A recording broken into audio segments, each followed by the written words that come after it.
ekiri e Uganda Mukama yamanyi era omunaku agenda sigalanga munaku nnyo n'omugagga agenda sigalanga mugagga ddala anti emiranga gyeyongedde mu ggwanga lyaffe erya Uganda abasuubuzi bwe batadde wansi ebikola ne bagamba ekimala kimala tetugenda kuddamu kubanga tukola era wenjogerera emirimu tewali abantu tebakyayina mirimu tekyali kukola olw'okwekalakaasa n'okuggala ebizimbe byonna omuntu ayinza okubuuza nga lwaki Kampala agaddwa bino nno ogenda bizuula mu katambi kano kennyini omanye ensonga lwaki abantu basazeewo obutakola bw'oba oli eyo ng'oli omu ku abo ababadde baagala okuyingira ebyobusuubuzi oba ng'olinayo omuganda wo oba omuntu yenna mu famire yo ng'ayagala kuyingira bya busuubuzi oba nga musuubuzi bino by'olina okumanya ebigenda okumutuukako mu biseera ebijja eyo maaso wabula nga nammwe abatannabatandika bizinesi ensonga zino eno temuzisuula muguluka beera nga olondamu omanye oba si ekyo weetegekere kikyoyinza okusanga mu biseera ebijja eyo mu maaso yenze Sheila Adita bw'oba weeyambisizza Instagram page yange osobola okunkubirako ku video call ne tubeera nga twogera ogenda kukikola otya followinga Instagram page yange ate era obeere nga onkubira essimu ejja kuyitamu ojje ne ku Snapchat yange eya Sheila Adita page era onfollowinge ojja kunkubira essimu eyitemu abanfollowinga ku Facebook imbagala nnyo mwebalire ddala wabula nga nammwe abali ku YouTube channel yange nammwe imbagala nnyo Mukama abampa eri kyonna kye musinga okwagala kati nno bw'oba weerabira okusubscribinga okwate nekkade nga buli video yonna gye nteekayo ekutuukako ate era bw'ekutuukako commentinga emmanye endowooza yo ku butambi nga buno eno bwe ndi mu kukola olunaku olwaleero obutambi bw'enkola bwakuyiga bwakusoma bwakwesomesa bwa counseling bwakukola mikwano ku internet jangu obeere nga otwegattako ofuuke omu ku abo benjagala beeyunge ku mukutu gwaffe guno katugendeko ku mbeera ku sayidi ya Uganda eri abasuubuzi embeera ebanyigiriza etya ye bagenda givuunuka batya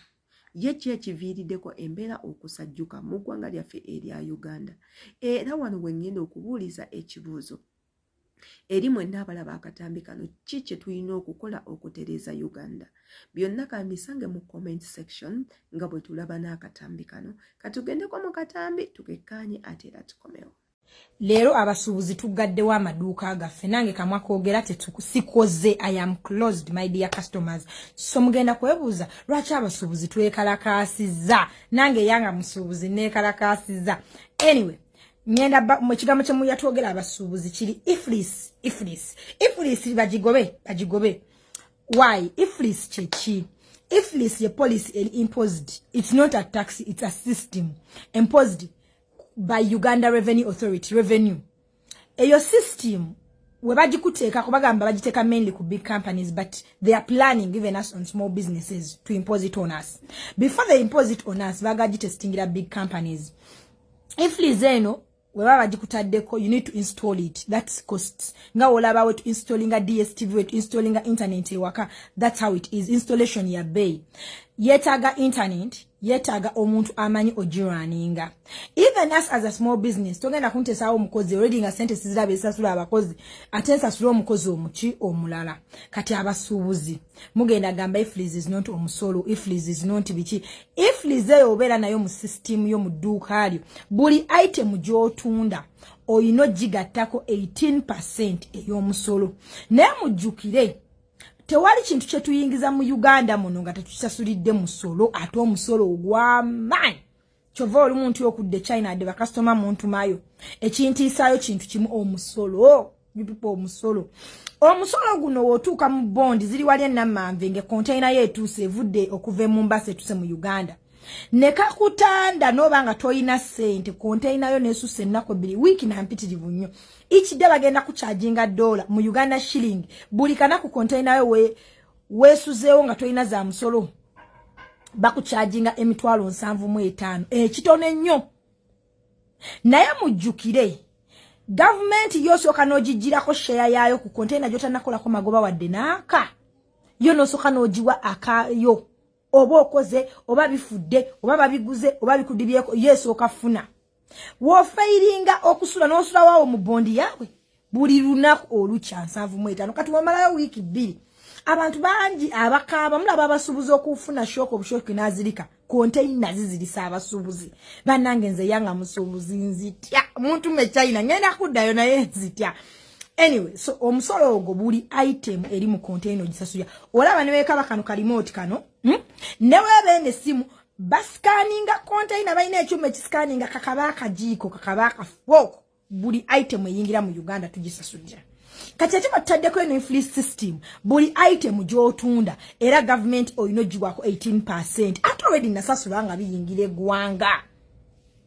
kati gwe azengo oli musuubuzi munnango otwala bintu jinjo otwala bintu alwa obinguzeeko buli item gyogenda ogula newe kaba akatini newe kaba akajiko mbagambi nino kakubako 18% gwagenda okainkaringa sinzi kati nawo omusuubuzi atute ebintu alwa atute ebintu amasaka oba osuubula buviiri oba osuubula ngoye ng'olina boutique naawe customer wo oyina omuteekako 18%. Kitegeeza tusasula emisolo emirundi egisukka mu 3 nsasudde nga container eyingira naawe nkukubye kino bambi bakiteeka ku supermarket kakabaka supermarket akatini kaina chuva bambi aba supermarket mugabadidira mu abagamba you are too expensive in Chikubo this choino manya tuyina emisolo gye batugattako kati abasuubuzi bali mu kwekalakasa inze nayingiza container nga nsasudde omusolo omunene nagomola naawe nsuubuddeko osasudde omusolo negwogenda osuubuza era naye asasula omusolo naye gulagawa ku bino potholes anyway tuveeyo kati bagenze ne batugattako ffe abasuubuzi buli dduuka ku rent gwosasula omuyitirivu kebe store kebe dduuka nagomola ku rent gwe tusasula buli dduuka batutaddeko kuba nanyi kizimbe bamutaddeko system eyo kakitegeza buli dduuka ku sente z'obadde osasula batongeddemu 18% eza government naye already buli item ngitaddeko bo bali bafunye akasente kaabwe ekintu wemba kitunda mitwalo 2 customer ngenda kugamba 2.8 2.5 kitegeeza akinguzeeko simanyi bulungi math kitegeeza mukole 18% kyeki kitegeeza gwakinguzeeko ng'ogenze kusuubula bambi mwina obubotiki ku kyalo obugattogatto bubaaga abatunda ebino ebiviiri byaffe naawe olina okwongera mu oyo kati tebakomye okulaba n'ab'amasaaluuni kyabakutte anti amaduuka nabo balina osasula 18% ku renti omunyingi gwe tusasula baatugasseeko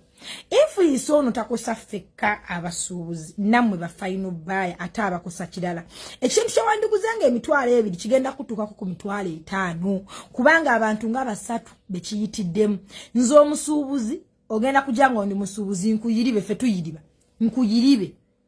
nga nange gwenjibyeko ankubye influence naawe kukube influence naawe otuke ku kyalo naawe okuba abalala influence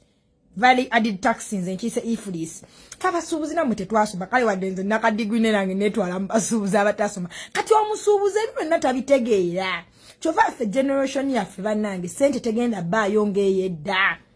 abasajja bakolanga sente nga clean naye kati okunyigirizwa kansubira influence mugitegedde kansubira mutegedde lwaki we are closed bana njagala balaga products zange empitirivu nene wenzibalaga oda mugenda zirinza bulinzi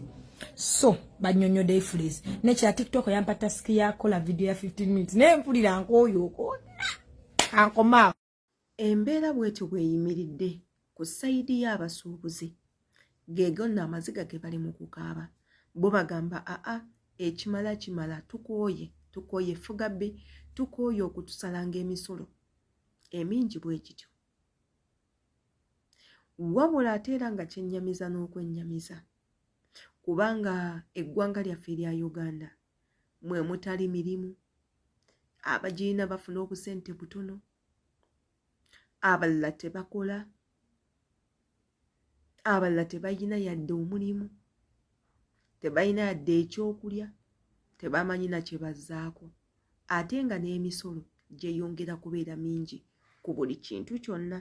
anti obadde okimanyi n'ettaka ennaku zino nalyo lisaba omusolo bw'oba obadde tokimanyi gezaako okukinoonyereza gwe wenna ayagala okugula ettaka nze nga Sheila Adita ndabira ddala nga gye bujja eyo mu maaso Uganda bwe batagifeeko tugenda kugiruzinga. Sigenda genda nnyo ku sayidi eyo ya biki ebifa mu Uganda nga nammwe we mumanyi ennaku zino bw'oyogera ebintu nga bwe bityo munnange, era ne mbakubiriza ne mbagamba intaneti eno mugikozese bulungi, temwogera nnyo ku bintuntu anti bisobola okuviirako obuzibu nga ne bazadde bo mwotadde bw'oba teweegendereza. Naye nga kubigenda mu maaso mu ggwanga lyaffe byebyo ebimu ku ebyo by'owulidde omukyala byali mu kumenya. Era ekibuuzo ne nkikomyawo eri mmwe abalaba akatambi kano, tugenda kukola tutya? Omunnayuganda akola atya? Addukirewa? Akaabiraani? Era mmwe muyina mulowooza Uganda eriva mu mbeera eno gye tulimu oba nedda? Oba ffenna tuddukire ku kyeyo nze naawe? Anti ekyeyo ennaku zino kye kisobola okututaasa kyokka kyokka. Yenze Sheila Adita kambasiibule, akatambi kaneno kabalekere tumanye endowooza yammwe nga mweyambisa comment sections. Mujjukire nti mbaagala nnyo. Mwebale kutwekuumirako, mwebale kusubscribinga, mwebale kufollowinga, mwebale kunneekuumirako. Naddala mmwe mwenna abali ku Facebook mbaagala nnyo. Ali wano eno ng'oli ku YouTube ng'oyagala kunkubirako, genda ku Instagram oteekemu Sheila Adita page, ojja kubundaba, followinga osobole okunkubira essimu, nja gikwata mu bunnambiro tubeere nga tunyumyamu. Mbaagala nnyo Mukama.